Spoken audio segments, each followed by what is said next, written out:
Okay, now we spent a couple of days learning all the basics. We're going to learn the harder independent stuff today. We're going to just keep chugging along, all right? Don't get behind. By the way, how's my handwriting been? Nobody's going to complain about my handwriting lately. Gil Palermo Premos Gil Marta. Marta. What the heck? Why can't I go up? All right, we're having issues. Oh. There we go. Finally. Oh, my goodness. Okay. You know all this stuff can be found at www.nkinfinity.com. This is not a subscribe button. The subscribe button is somewhere below my big head. Hit that subscribe button for me, please. This is just a reminder to please subscribe. All of this stuff can be found at www.nkinfinity.com. My name is Mr. Krause. I like to be called Mr. Key, though, because I only make mistakes. I mean, I don't make mistakes. Let's go. Independence continued. So, what is the general addition rule for a union of two events? And that is the probability of A plus the probability of B. This should be the warm-ups. You should have already done these. You should have already completed these. Minus the probability of A and B. And what do we call this part of it? What was the name we gave this part? This part was the overlap. Overlap. That's the part where they have in common. All right, the stuff that we did yesterday. What is the probability of A? Oh, this is red. The probability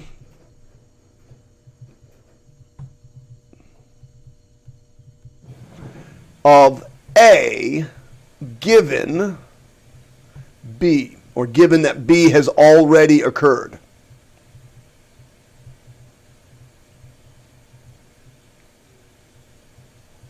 Forgot I was going to start trying to write neat. It's hard to write neat.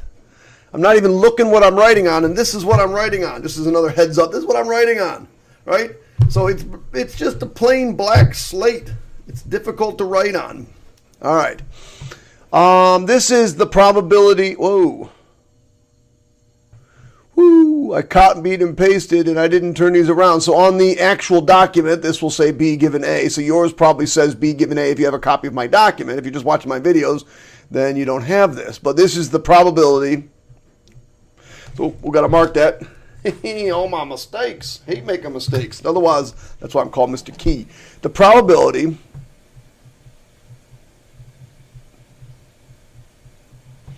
of B given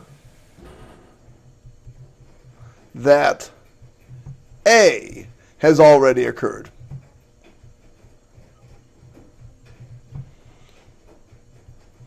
When I make mistakes, I drink duck. Probably not a good commercial.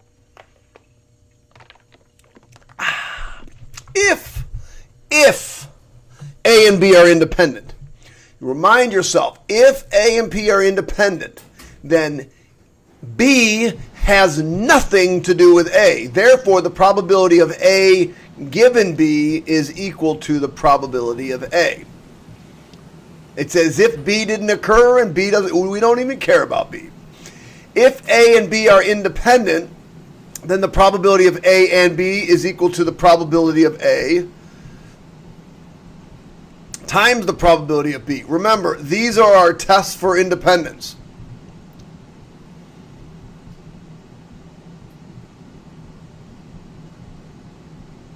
If we're not sure if A and B are independent, then we have to use this formula, that the probability of A and B is equal to the probability of A times the probability of B given A. Or the probability of B times the probability of A given B has occurred. And that's if we don't know if they're independent. What does independent mean to you? We talked about this a little bit. Free from influence.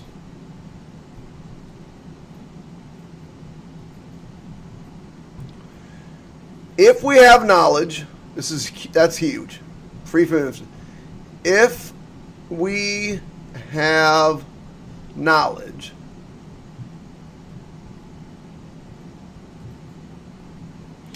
that one thing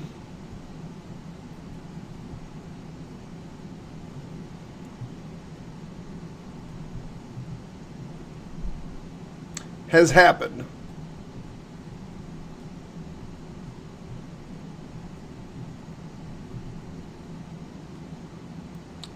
Does this knowledge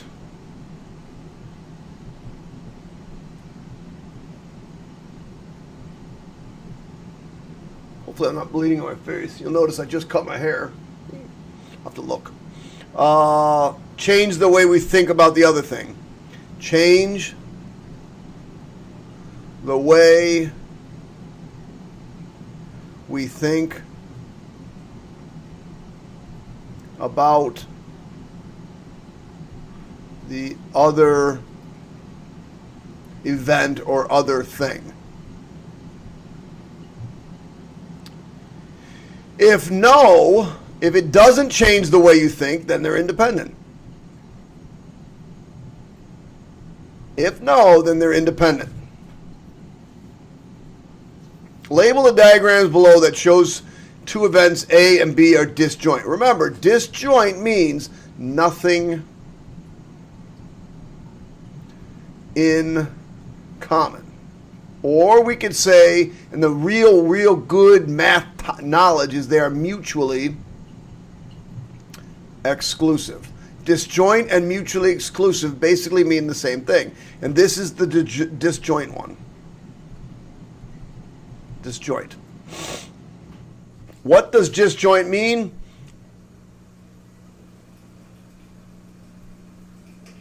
Will never occur simultaneously. Will never occur. Oh, here's one I'm going to have to look, make sure I spell it right. Simultaneously.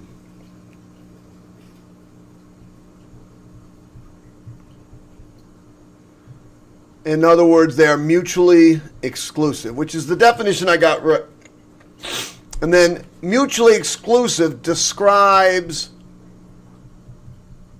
two events that cannot occur simultaneously.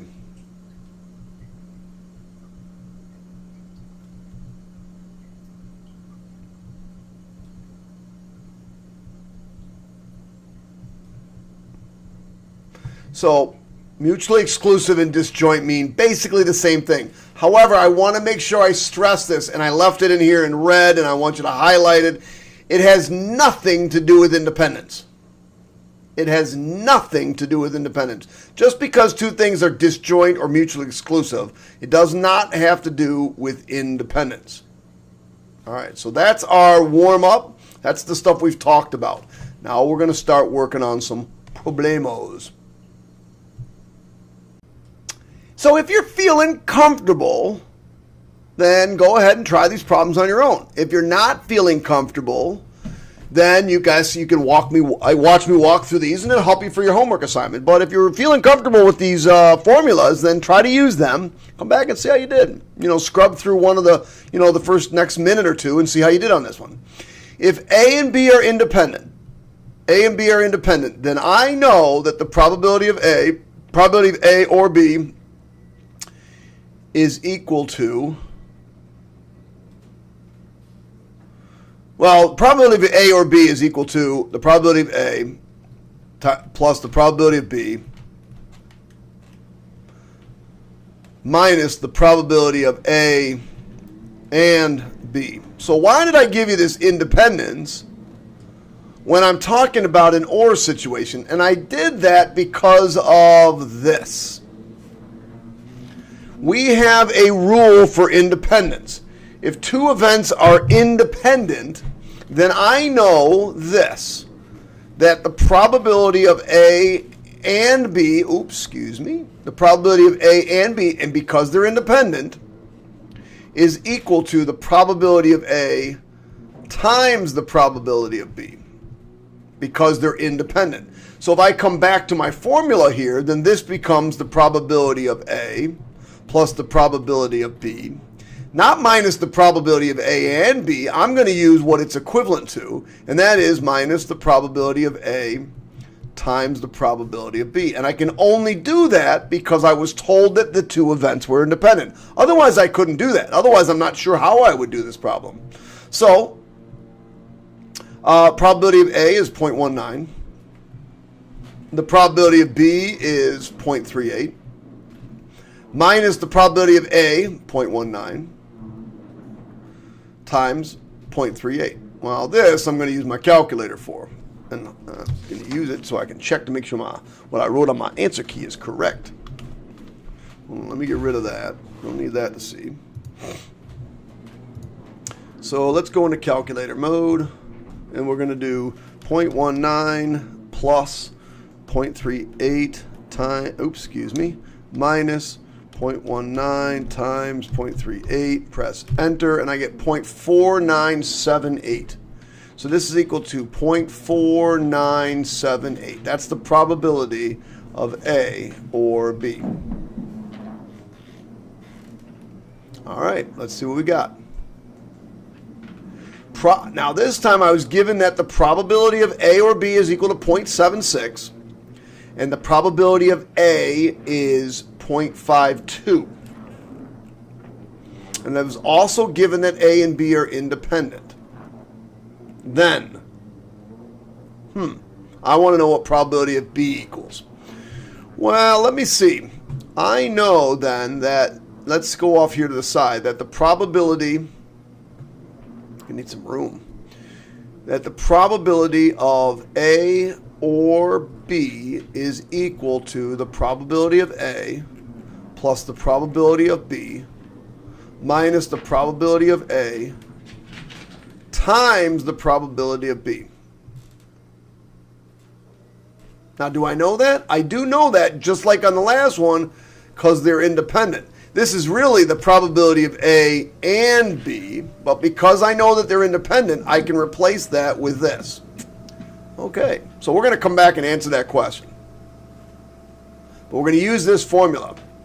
So, 0.76 is equal to probability of A, which is 0.52,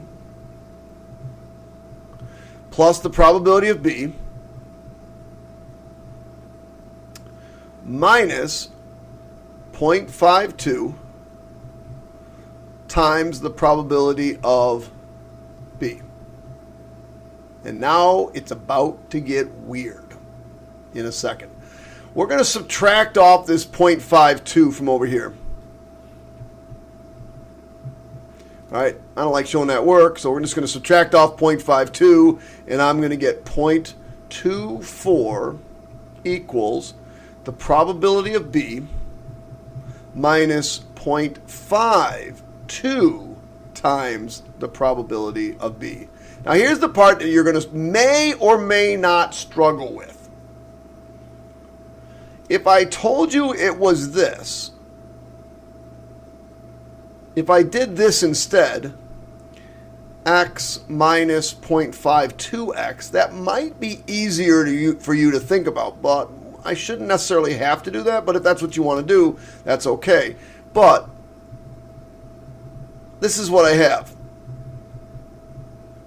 What I really have here is 1 probability of B minus 0.52 times the probability. So if that was 1x minus 0.52x, you would be okay with it, I think. 1 probability of B minus 0.52 probability of B gives me 0.48 times the probability of B. That's 1 minus 0.52. If I now divide both sides by 0.48, I get the probability of B is equal to 1/2. There's your answer.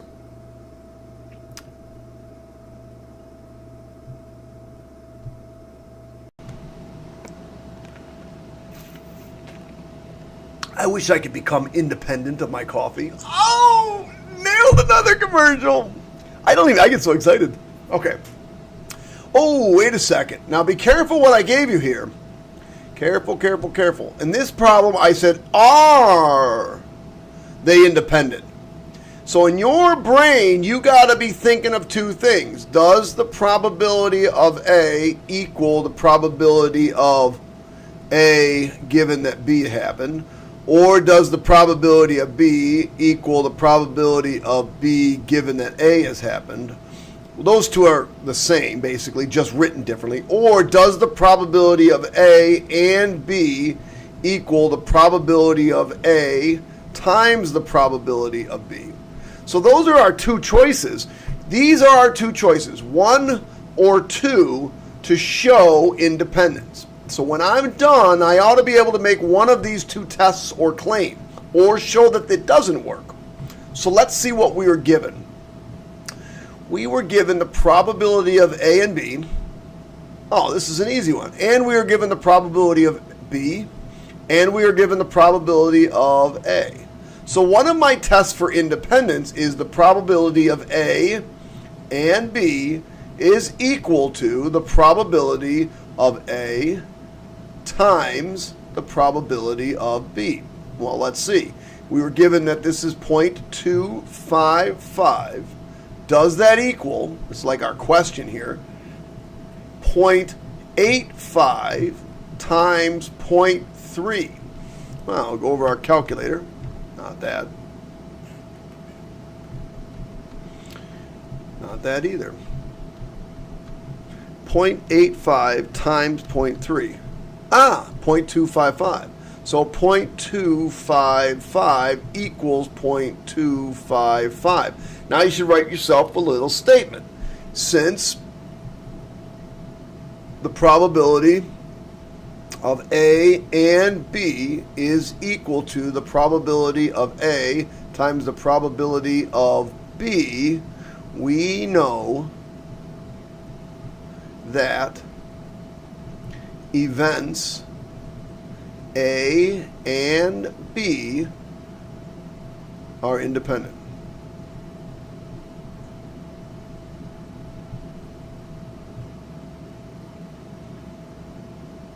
Alrighty. So, let's see. I've been given the probability of A equals this. A given B is this. And I've been given the probability of A and B is equal to this. Then I want to know what the probability of B is. Well, I did not tell you whether or not these are independent or not. Nowhere in this problem did I say they're independent. So we have to use one of two formulas. We've got to use the one that makes sense. We got to use the probability of A and B is equal to the probability of A times the probability of B given A, because we have to use this formula if we don't know if they're independent. Or we can use the probability of A and B is equal to the probability of B times the probability of A given B. So let's see what we were given. Let's highlight what we were given. Remember, I just try to remind you that this has to match this, and this has to match this, right? Because those are how the formulas are written. So let's highlight what we were given. We were given A given B. We were given this. We were also given the probability of A and B. So if you're a betting man, and what we're looking for is this. So my guess is we probably ought to use this equation. Make sense? Alrighty. So we'll come back to that. So the probability of A and B is equal to the probability of B, which we don't know, times the probability of A, given that B has occurred. And I keep saying that in my head, and I keep saying it out loud for you. All right, so the probability of A and B is 0.75. It equals the probability of B, which is, we don't know, probability of B, times the probability of A given B. What's the probability of A given B? 0.6. So we divide by 0.6. Divide this side by 0.6. 0.75 divided by 0.6. My dog's making friends again. 1.25. I think I screwed something up.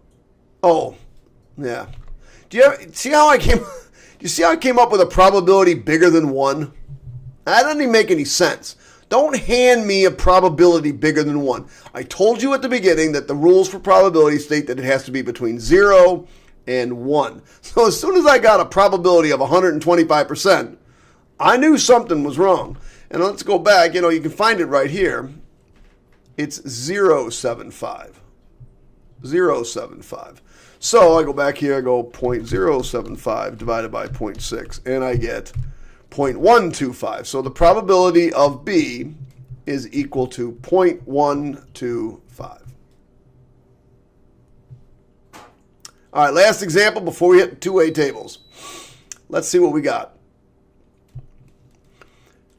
So I was given A given B, and I was given B given A, and I was given the probability of A. And I want to know the probability of A and B. That's very interesting. Well, because I was given this one, then remember we want our two formulas. If we go back up here, our two formulas are this. Try not to have to save some time writing.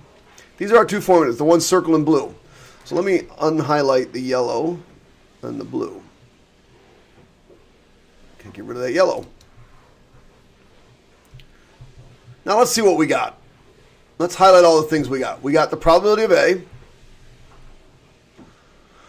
We have the probability of A given B. And we have the probability of B given A.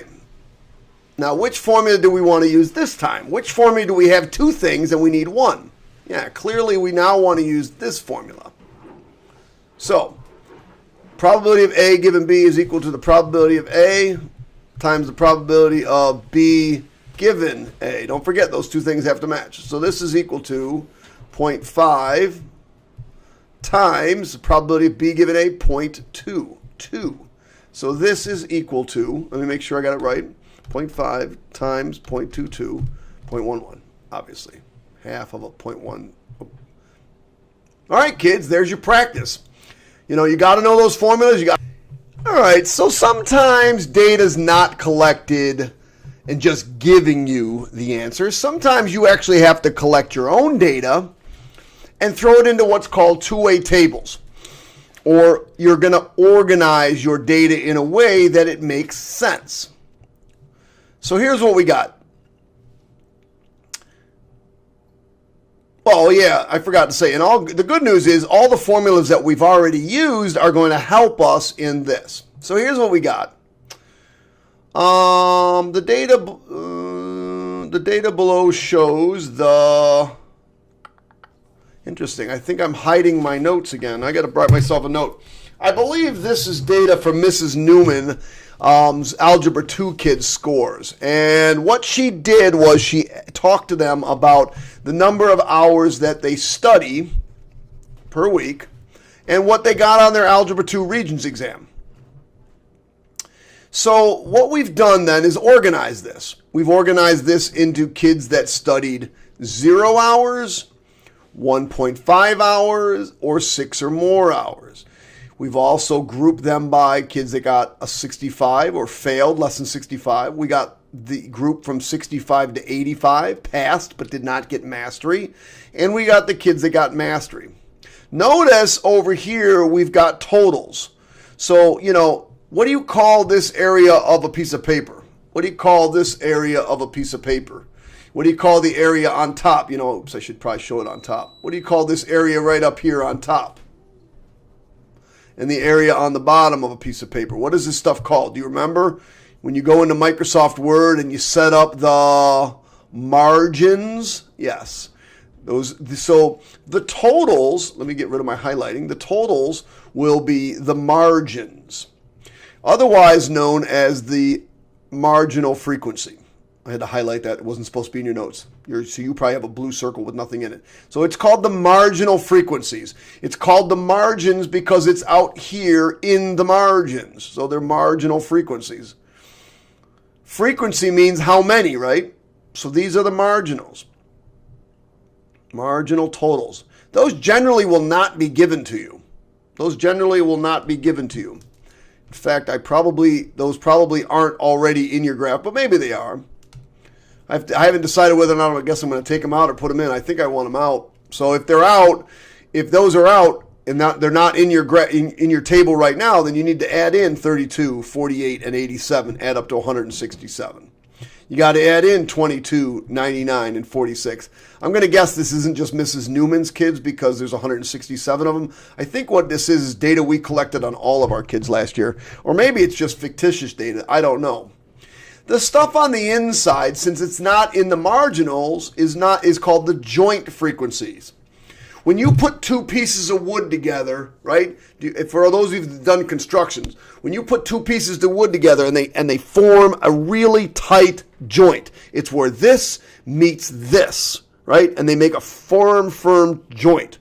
That's why when this number is a joint effort between 0 hours and scoring between 65 and 84. So if I said to you, how many kids scored mastery and studied more than 6 hours, you'd say, 31 kids. Now, probability-wise, that's a different story. We're going to have to talk about probability-wise. So let's go through, I'm going to describe all of the events. Event A scored between 65 and 44. So this is going to be event A. All of these are event A. Event B. This is event B, scoring greater than 85. Event C, studies 6 or more hours. C. D is between 1 and 5, and this is E up here. Didn't study. So, first question is, what is the probability of event A? Now, you have to remember, probability is part over whole. Whole in this case is all of the students surveyed. All of the students surveyed are right here. This is like the grand total. This is the whole. At least for now, this is going to be the whole. So this is the whole. So the whole is 167. Now, how many students studied, or excuse me, how many students scored between 65 and 84? Well, all of these students scored between 65 and 84, and that's 99 students. So I will put 99 students there. Number 2 says, what is the probability of C? So let's go to the probability of C. C is the event that they studied 6 or more hours. There were 87 kids in event C out of a total of 167. So 87 out of 167. So far, these aren't bad. These aren't bad. They're about to get a little crazy, but they're not bad. The next one says, what is the probability of A and D? Oh, wait a second. So what might help, it'll help me, I'm going to do some highlighting, A and D. Not Andy, A and D. A is scored between 65 and 84. That's A. D is studied between 1 and 5 hours. Remember, A and D, they both have to occur. So this is the only number right here, A and D, that did both. So that would be 27 out of 167.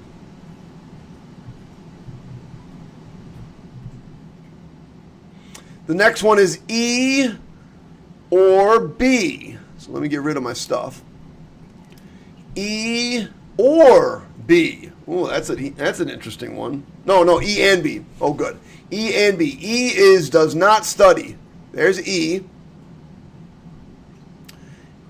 Or B. Or excuse me, and B. B got above an 85. That's all these, right? Well, where is the and? The and is right here. There's 2. So the answer to this is 2 out of 167.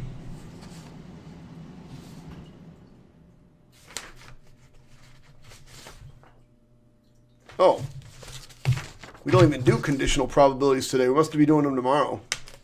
I hope so. Let me pause. Let me finish this. A or D. A or D. A or D. Ooh, that's an interesting one. Remember, hold on a second. Let's see what A or D is. We have a formula for that, I think. Isn't A or D equal to the probability of A plus the probability of D minus the probability of A and D? Now let's see why I'm doing that. The probability of A, which is between 65, that's all of these. In other words, that's 99 students. The probability of A is 99 students. The probability of D, D being between 1 and 5 hours, is this. That's 48 students. But notice what happened. I counted this 27. That's really awful. I counted that 27 twice. I counted it on the yellow ones, and I counted it on the blue ones. The 27 was counted twice. So, and wait a second, isn't 27 the probability of A and D? Sure. So, probability of A, 99 out of 167, plus the probability of D, 48 out of 167, minus the probability of A and D, which is 27 out of 167, and I get my grand total to be 120 out of 167. Now I'm going to check my math, because you know me, somewhere along the lines I probably made a mistake. So let me see, 99 plus 48 minus 27. 120 out of 167. So, you know, if you think and feel comfortable with that, try that next one on your own. Oh, shoot. Try the next one on your own. Probability of A. So let's see if we can write this. This is going to be the probability of A plus the probability of B minus the probability of A and B. So the probability of A, well, we already know the probability of A. That's easy. We've done that a few times. Why can't I move? I hate when it does that. The probability of A is 99 out of 100. Oh, did I use B? You can't do A or B.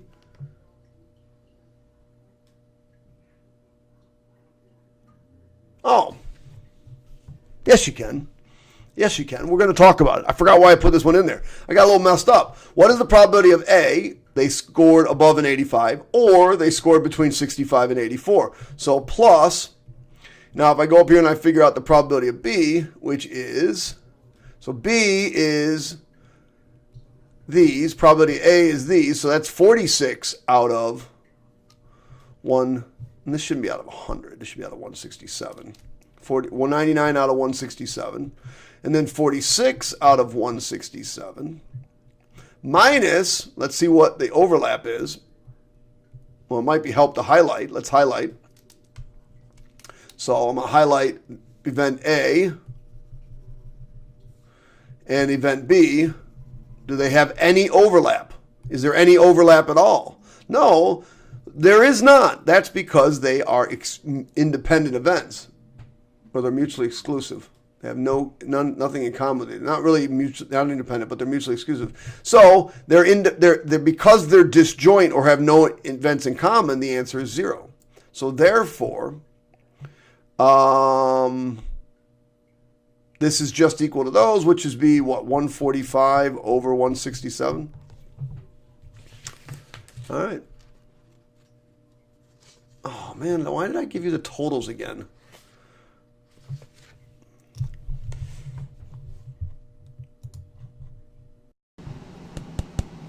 The data below shows the coffee consumption of Hilton High School at Hilton High School and their corresponding blood pressures. Use the information in the two-way table to answer the question. So, in class, I won't be giving you these totals, and there's a reason for it. I think that it's important that you learn to add these up. So if I add these up along here, I add them up, and I add these up, and I add these up along going this way, you know, I get these totals. Then I say, okay, let me add all that stuff up. I add up 43 and 65 and 42, and that's 85 and 165. It looks like I might get 150. And then I go through and do these, these also have to add to 152. So these have to add to 150, and these have to add up to 150. I meant as well, not 2. All right, you should probably be running through this on your own. This should be running through these two-way tables on your own, okay? And so go ahead and answer all these questions, and let's see. So here we go. How many teachers were surveyed? You should have paused. You should be coming back. Oh, you're welcome back. There were 150 teachers surveyed. How many teachers drank more than 4 cups? More than 4 cups would be 5 or plus. That would be 43. The next question is, how many teachers have dangerously high blood pressure? That answer would be 27. So you need to come up with those totals. So let's do probability of D. D has low blood pressure.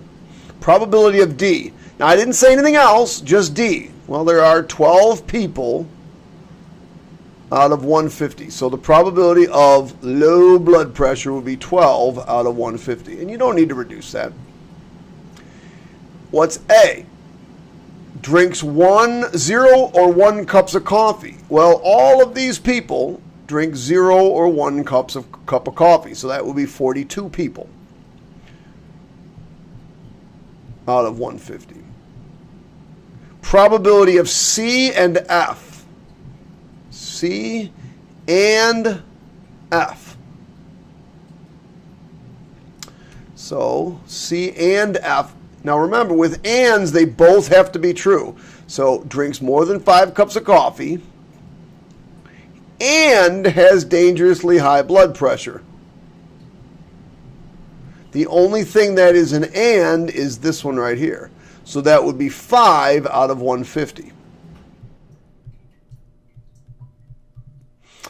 E and A. E and A. So let me do E and A.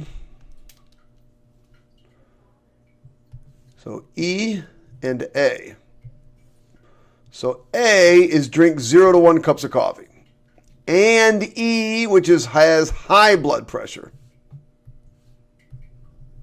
Looks like we got 6 out of 150.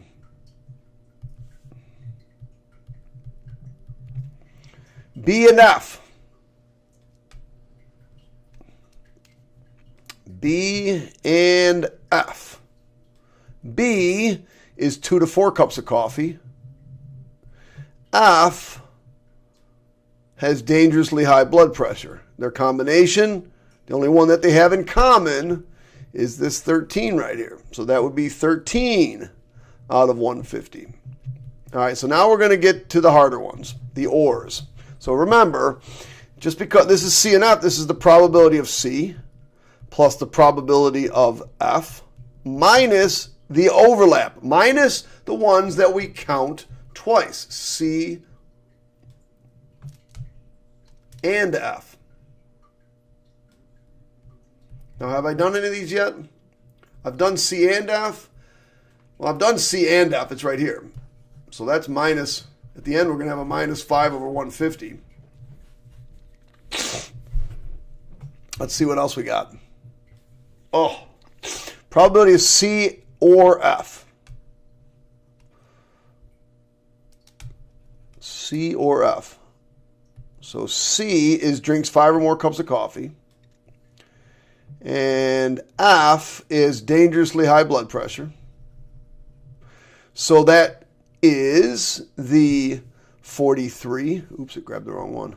The 43 out of 150 and the 27 out of 150. And we're going to get rid of this overlap. And you should show this work. 43 out of 150 plus 27 out of 150 minus 5 out of 150. What's that? 70? 65 out of...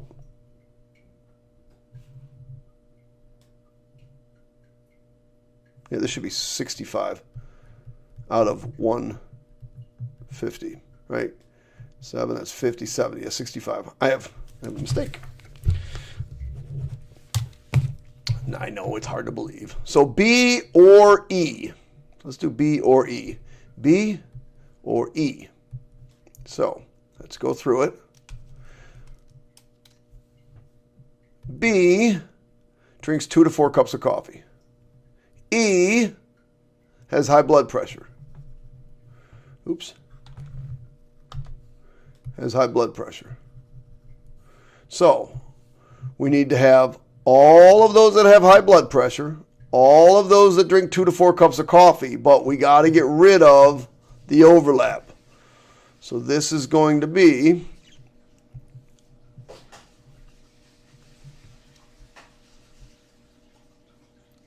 65 out of 150 plus 30 out of 150. So 65 out of 150 plus 30 out of 150 minus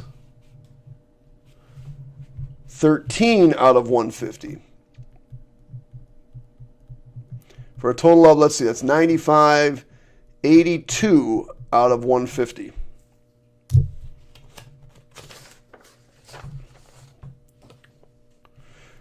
All right. Now, I do have another page here. I will come on to this one. Ooh, this one's crazy. This one, you should watch this one. This one's a little bit different. This one's a little bit stratified. We'll talk about it in a second.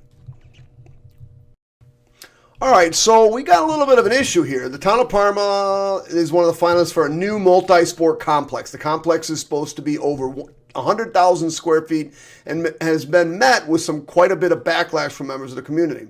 The table below was provided to you from the town after surveying 2,000 adult community members. So hopefully when we're done, I'm hoping when we're done, since we have to have 2,000 adults that we've done, that this bottom corner here, which is going to be one of my totals, total, notice I didn't give you a diddly squat here, and total. Hopefully my grand total will be 2,000. If I don't do it right, I didn't do it right. So really what I want to do is here we've got yes and no, and here we're broken up by male, female. Now they do this a lot of times by stratifying the data so that we can compare how do the men feel, how do the women feel. Is there a basis of, is there a comparison difference? But in this case, we just want to take the data that the Parma gave us and really consolidate it and see what's going on here. So let's talk about 18 to 25-year-olds. That's going to be the 121 and the 134. What's that, 256? Already made a mistake. Oh, no, 255. Woo! 255. Sweating things out. 206 and 193. That's 399. And then 90 and 86, that has got to be 176. And then 66 and older, that's what, 99? Now, since I want to check my math, let's go over here and see how we're doing. By the way, I assume you guys can add numbers up. Once you get a gist of this, if you want to, you can just fly through this part of it and just get to where I've gotten the totals. Otherwise, you can just hang out with me and we'll just talk. I'll just keep rambling on. 255 plus 399 plus 176 plus 99. Enter. 929, that's what I have. So exciting. So 929 is my total down here. Let's do no's. No's are a little bit easier, I guess. Here's 8. 268. 358. 358. And then 216 and 199, that would be 415. Looks like the old people are the ones going against it. See how that works? Sometimes that happens. So we're going to do 8 plus 268 plus 358 plus 415. And we've got 1,049 against. And no opinion? 6, 9, 4,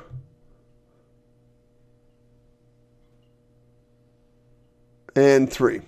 So that's 10 and 12 make 22. Now, what are the chances I get this right? 929 plus 1049 plus 22. 2,000. All right. Well, the other thing you got to do then is you got to add up now all of these. And if I add all these up, just saying, I get 269. Then you got to add up this row, and I get 676. Then I got to add up this row, and I get 538. And then I got to add up this row, and I get 517. I'm going to check my math on that one just for fun. 269 plus 676 plus 538 plus 517. 2,000. So you have to check both ways to make sure things add up. All right. Event A. Community members that vote yes. Well, that's 929 over 2,000. That's pretty easy. 2. 18 to 25. That's 269 over 2,000. So far, so good. Probability of G, 66 or older. That's 517 out of 2,000. Probability of A and D. A is yes. This is all yes. And D is 18 to 25. So where is it a combination of those two? Oh, that's the 255. That's this thing right here. So 255 over 2,000. Let me get rid of those. What's next? C and G. C and G. Now I'm just going to try to do this. C and G. C is no opinion and G is 66. No opinion and 66 right there. 3. So 3 out of 2,000.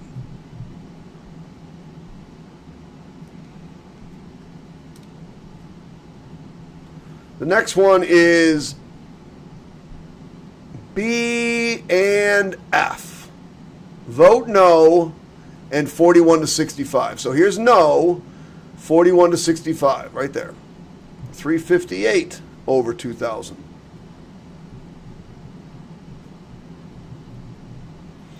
C and E. C has no opinion and E is 26 to 40. No opinion, 26 to 40. 9 out of 2,000. And finally, now we're going to get to the ors. So A or D. So these might be important to do with the highlighters. A is yes. D is 18 to 25. So this is important over here, the 269, the 929, and the duplicates. So we're going to come down here. We're going to go 929 over 2,000 plus the 269 over 2,000 minus the 255 over 2,000 that were duplicates. So 929 plus 269 minus 255. 943 over 2,000. All right, C or G. C or G. Say that fast, it's a little inappropriate. C or G. C is no opinion. And G is 66 or older. So I need the 22, I need the 517, and I need the duplicates, which are 3. So 22 over 2,000 plus 517 over 2,000 minus the duplicates, which is 3 over 2,000. And this one, let's see, You're going to add 19, so that should be 536 over 2,000. Does that match? Yes. All right, finally, B or E. Last one. B or E. So B is no. E is 26 to 40. So I need this, all the B's, all the E's, and I got to get rid of the duplicates. So 1049 over 2,000. That's all the B's, the no's, plus 676 over 2,000. All of the 26 to 40, minus the duplicates. In this case, there were 268 duplicates. So I do 1049 plus 676 minus 268. Is that 268? And I get 1457. Probably can't see that because my big fat head's in the way. Of course, it's not letting me. Over 2,000.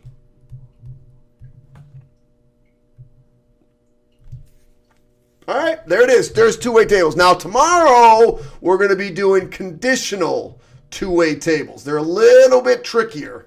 Tomorrow, we're going to be doing conditional two-way tables. So we talked about conditional probability today. We did a little bit more work with it. A little bit tricky. And tomorrow, we're going to be doing conditional two-way tables. So make sure you come back, follow along. All right, kids, hit that subscribe button, hit the like button, let me know, see how things are going, okay? Give me a comment, send me an email if you want. All right, bye-bye.